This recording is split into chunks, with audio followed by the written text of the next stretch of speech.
সমুদ্রের ঢেউ আর আমরা বিশাল একটা ফোর্স। আর আকাশের চাঁদ আজকে ভরা চন্দ্রিমা। আর সমুদ্রের ঢেউগুলো আস্তে আস্তে ধীরে ধীরে বেড়ে যাচ্ছে।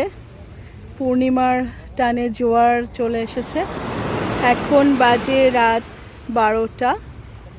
আমরা দাঁড়িয়ে আছি আজমানে, আরাবিয়ান পেনিনসুলা, আরাবিয়ান গালফ।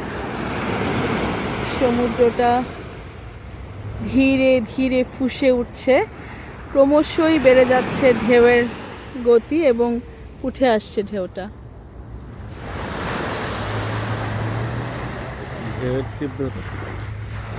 ঢেউয়ের তীব্রতা ক্রমশই বেড়ে যাচ্ছে, কারণ ভয় পাচ্ছে। মাঝে মাঝে ঢেউগুলো তো একদম আমাদের পা ছুঁয়ে চলে আসে।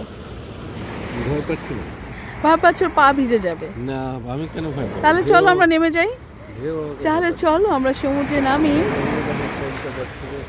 ওই যে প্লেনটা যাচ্ছে উপরে, সমুদ্রের উপর দিয়ে যাবে এখন প্লেনটা। টেক অফ করেছে মাত্র। টেক অফ কিভাবে করেছে? এই যে প্লেন ঠিক সমুদ্রের উপরে। আমার এত ভয় লাগে প্লেন যখন সমুদ্রের উপরে থাকে, মানে তখন শুধুমাত্র আল্লাহ একমাত্র ভরসা। এই যে বিশাল সমুদ্র, রাতের জন্য অন্ধকার লাগছে। দূরে আরো 2টা প্লেন, ওগুলো মনে হয় ল্যান্ডিং করবে। দূরে যে আলো দেখা যাচ্ছে ওই প্লেনগুলো ল্যান্ডিং করবে। কখনো কখনো প্লেন দেখা যায় সমুদ্রে পড়ে যায়, খুব ভয় লাগে চিন্তা করলে।